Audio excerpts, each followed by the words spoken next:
இப்போ நம்ம பாரிஸ் ஸ்டுடியோவில் வந்து ரெஸ்டாரண்ட் ஸ்டைலில் லிவர் நூடுல்ஸ் எப்படி பண்ணுறது, மட்டன் லிவர் நூடுல்ஸ் எப்படி பண்ணுறதுன்னு பார்க்க போகிறோம். தேவையான பொருள் இதில் பிக்சரில் இருக்குது. லிவர் ஃப்ரெஷ்லான மட்டன் லிவர் வாங்கிக்கணும். அதில் வந்து மஞ்சள் பொடி, உப்பு, கொஞ்சம் சில்லி பவுடர் போட்டு கொஞ்சம் பிரட்டி மசாலா வைக்க வேண்டியதான், அவ்வளோதான். அதுக்கு தேவையான பொருட்கள் வந்து ஆனியன், ஒரு பெரிய ஆனியன் எடுத்துக்கோங்க. தக்காளி, ஒரு பெரிய தக்காளி எடுத்துக்கிறேங்க. அப்புறம் வந்து முட்டைக்கோசு வந்து கொஞ்சம் எடுத்துக்கிறேங்க தேவையான அளவு. அப்புறம் 2 பாக்கெட் மேகி, இது சிக்கன் ஃப்ளவர் அந்த பாக்கெட்டு. அப்புறம் மஞ்சள் பொடி, சில்லி பவுடர் தேவையான அளவு எடுத்துக்க வேண்டியதான். அப்புறம் வந்து இஞ்சி பூண்டு லைட்டாக தட்டினது எடுத்துக்கிற வேண்டியதான். அப்புறம் வந்து ஸ்ப்ரிங் ஆனியன் கொஞ்சம், கொத்தமல்லி எடுத்துக்கிறேங்க. அப்புறம் 2 எக்கு. அப்புறம் வந்து இப்போ நம்ம எப்படி செய்ய போகிறோம்னுக்காக கொஞ்சம் ஆயில் கொஞ்சம் ஊற்றிக்கிறோங்க. ஆயில் வந்து ரொம்ப மிக்ஸ் பண்ணாதீங்க, ஏன்னா வந்து நம்ம வந்து மேகிலே வந்து கொஞ்சம் ஆயில் அதில் பாக்கெட் கொடுத்துருப்பாங்க. ஸோ அதனால் கொஞ்சமாகவே ஆயில் எடுத்துக்கிறேங்க. இப்போ நம்ம வந்து லிவர் என்ன செஞ்சோன்னா பொரிச்சு எடுத்துருவோம். ஏன்னா வந்து லிவர் வந்து கொஞ்சம் பொரிச்சு எடுத்துக்கிட்டோம்னா ரொம்ப நல்லது.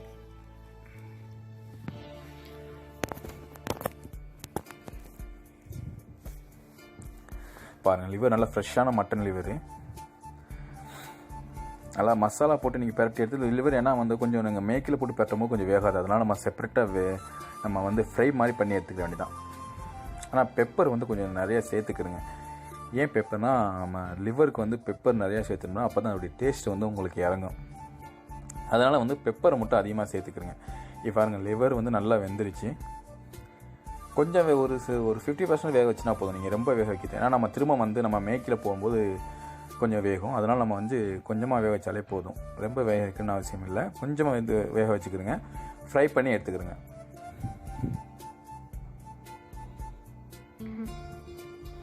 இப்போ பாருங்க, நல்லா வெந்துருச்சு. சிக்கன் 65 மாதிரி வெந்துருச்சு. பார்க்குறதுக்கு எப்படி அழகாக இருக்குன்னு பாருங்கள். இது வந்து சும்மா டிஃப்ரெண்ட் ரெஸ்டாரண்ட் ஸ்டைலில் உங்களுக்கு சைனீஸ் ரெஸ்டாரண்ட்டில் கூட இந்த மாதிரி ஸ்டைல்ஸ் பண்ணுவாங்க. ஸோ அதே ஸ்டைல்ஸில் நம்ம ட்ரை பண்ணி பார்த்தோம் எப்படி இருக்குன்னு. ஸோ இப்போ ஆனியன் சேர்த்துக்கிறோங்க. திரும்ப நம்ம எடுத்து வச்சுட்டு லிவரை திரும்ப எண்ணெய் ஆயில் கொஞ்சம் ஊற்றிட்டு ஆனியன் போட்டிட வேண்டியதான். கொஞ்சம் ஆனியன் வந்து அந்த நிறங்கள் மாறணும். கொஞ்சம் இஞ்சி போட்டு நம்ம எடுத்து இந்த இஞ்சி பூண்டை சேர்த்துக்க வேண்டியதான். சேர்த்துட்டு கிண்டிட வேண்டியதான். கொஞ்சம் ஆனியனை மட்டும் நல்லா வேக வச்சுருங்க எப்போவுமே. இப்போ தக்காளியை மிக்ஸ் பண்ணிட வேண்டியதான். தக்காளி வந்து ஒரு பெரிய தக்காளி 1 எடுத்துக்கிறேங்க, ரொம்ப எடுக்க வேணாம் தக்காளி. சால்ட்டு சேர்த்துக்கிறேங்க. நம்ம மூடி வச்சிட வேண்டியதான். கொஞ்சம் மூடி வச்சா தான் வந்து உங்களுக்கு வந்து குக் ஆகும். வந்து எல்லாமே சீக்கிரம் குக் ஆகிறதுக்கு தான் மூடி வைக்கிறது. நல்லா இப்போ வெந்துருச்சு பாருங்கள்.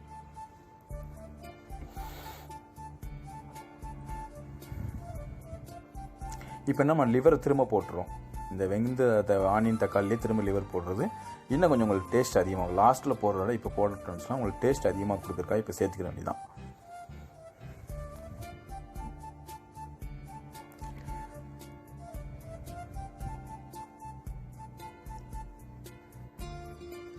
இப்போ நிச்சயம் நம்ம மேக்கி பாக்கெட்டில் உள்ள அந்த மசாலா பவுடரை வந்து நம்ம வெட்டி போட்டுற வேண்டியதான். கட் பண்ணிவிட்டு சேர்த்துக்க மிக்ஸ் பண்ணி வேணாம். நமக்கு மசாலா நம்ம மேக்கி பவுடர்லேயே அந்த மேக்கிக்குள்ளேயே 2 மசாலா கொடுப்போம். அப்புறம் அதுலேயும் கொஞ்சம் ஆயில் கொடுப்பாங்க. இந்த ஆயில் தான், இந்த ஆயிலே மிக்ஸ் பண்ணிட வேண்டியதான். ஏன்னா வந்து இது கொஞ்சம் அதுக்குள்ளே டேஸ்ட்டுக்கு, மேகிக்கு அந்த நூடுல்ஸுக்குள்ளே டேஸ்ட்டுக்காக நம்ம இதை சேர்த்துக்க வேண்டியது நல்லது. மஞ்சள் பொடி சேர்த்துக்க வேண்டியதான் 1 ஸ்பூன்.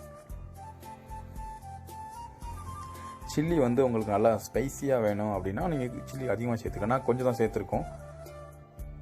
உங்களுக்கு அதிகமாக வேணால் அதிகமாக சேர்த்துக்கலாம். 1.5 ஸ்பூன் நாங்கள் போட்டிருக்கோம். நீங்கள் தேவைன்னா உங்களுக்கு சில்லி ஸ்பைசி தேவைன்னா நீங்கள் அதுக்கு தகுந்த மாதிரி சேர்த்துக்குங்க. கொஞ்சம் தண்ணி சேர்த்துக்கிறங்க. தண்ணி அதிகமாக சேர்க்குறீங்க, கொஞ்சமாக சேர்த்துக்கிறங்க கொஞ்சம் ஃப்ரை பண்ணுறதுக்காக.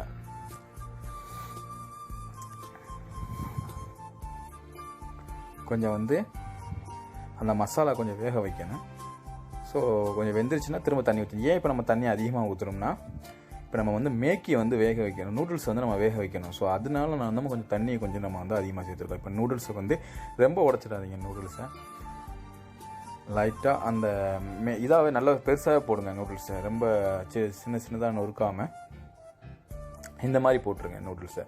ஏன்னா உங்களுக்கு அப்போ தான் நல்லா அழகாக வர்றதுக்கு நூடுல்ஸு எடுக்கும்போது.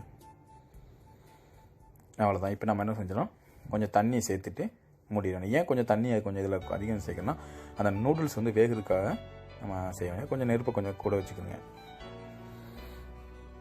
அவ்வளோ இப்போ மூடி வச்சிட வேண்டியதான். பாருங்கள் அழகாக வந்துருச்சுன்னு, சூப்பராக வந்துருச்சு. நல்லா தண்ணியும் வற்றிடுச்சு. தண்ணி வற்றினாலே அந்த டேஸ்ட் அதிகமாக ஆரம்பிச்சிடும். அவ்வளோதான். அழகாக இருக்கும் பாருங்கள், சூப்பராக வந்துருச்சு. இது வந்து என்னென்னா உங்களுக்கு வந்து இந்த நூடுல்ஸ் நம்ம எல்லாமே செய்வோம், பட் லிவரில் நம்ம நூடுல்ஸ் செய்கிறது வந்து கொஞ்சம் நல்லா டேஸ்ட் அதிகமாக இருக்கும். ஸோ நீங்கள் ட்ரை பண்ணி பாருங்கள். லிவரில் செஞ்சால் குழந்தைங்களுக்கு நல்லா கொடுக்கலாம். இப்போ எக்கு சேர்த்துக்க வேண்டியதான், 2 எக்கை வந்து என்ன செஞ்சால் நூடுல்ஸோடு மிக்ஸ் பண்ணிடுறாங்க. தனியாக வந்து ஒரு இது பண்ணிவிட்டு தனியாக ஃப்ரை பண்ணுங்கள். இதில் வந்து நம்ம மிக்ஸ் பண்ணியிருக்கோம் பாருங்கள். அதில் கொஞ்சம் பெப்பர் சேர்த்துக்கிறோங்க. நம்ம வந்து பொரிச்சு எடுக்கிற மாதிரி இது பண்ணிட வேண்டியதான், கொத்து முட்டை மாதிரி ஆக்கிட வேண்டியதான். எக்கை இந்த இடத்துல சைட்லவே நம்ம வந்து மிக்ஸ் பண்ணாமல் இந்த மாதிரி ஆக்கிட வேண்டியதான். இப்போ எப்படி ஆயிடுச்சு பாருங்கள் கொத்து முட்டை. இப்போ மிக்ஸ் பண்ணிக்க வேண்டியதான் நம்ம வந்து அதோடு நம்ம வந்து இப்போ வந்து டொமேட்டோ கெச்சப் வந்து சேர்த்துக்கிறோங்க. டொமேட்டோ கெச்சப் சேர்த்தா இன்னும் கொஞ்சம் டேஸ்ட் அதிகமாக இருக்கும். சைனீஸ் ஸ்டைலில் வரும். அந்த சைனீஸ் ஸ்டைல்ஸில் உங்களுக்கு வந்து கிடைக்குன்னா கொஞ்சம் டொமேட்டோ சாஸ் சேர்த்துக்கிறோங்க, டொமேட்டோ கெச்சப். இப்போ நம்ம வந்து வெட்டி சின்ன முட்டைக்கோஸை சேர்த்துக்கிற வேண்டியதான். இப்போ போகிற நல்லது, ஏன்னா வந்து ஃபஸ்ட்டு நீங்கள் முட்டைக்கோஸ் போட்டீங்க, லாஸ்ட்டில் போட்டிங்கன்னா அதோடைய கொஞ்சம் டேஸ்ட்டு கொஞ்சம் நல்லாயிருக்கும் உங்களுக்கு. அந்த ரெஸ்டாரண்ட் ஸ்டைலே வரும் உங்களுக்கு. இப்போ ஸ்ப்ரிங் ஆனியன் மிக்ஸ் பண்ண வேண்டியதான். அதுக்கப்புறம் நம்ம சின்ன ஸ்ப்ரிங் ஆனியன் கொத்தமல்லியும் மிக்ஸ் பண்ணிவிட்டு நீங்கள் கிளறி விட்டுற வேண்டியதான், முடிஞ்சு. ரொம்ப சிம்பிளாக செய்யலாம். இது ரொம்ப உங்களுக்கு வேலையெல்லாம் அதிகம் கிடையாது. அவ்வளோதான். இது மிக்ஸ் பண்ணிவிட்டு கொஞ்சம் நேரம் வேக வச்சிட வேண்டியதான். அவ்வளோதான். இப்போ அழகாக வந்துச்சு பாருங்கள் லிவர் நூடுல்ஸ். உண்மையில் நாங்கள் சாப்பிட்டு பார்த்தா நல்லா டேஸ்ட்டாக இருந்துச்சு. இல்லை அழகாக அந்த மிக்ஸ் ஆகி வந்திருக்கு பாருங்கள்.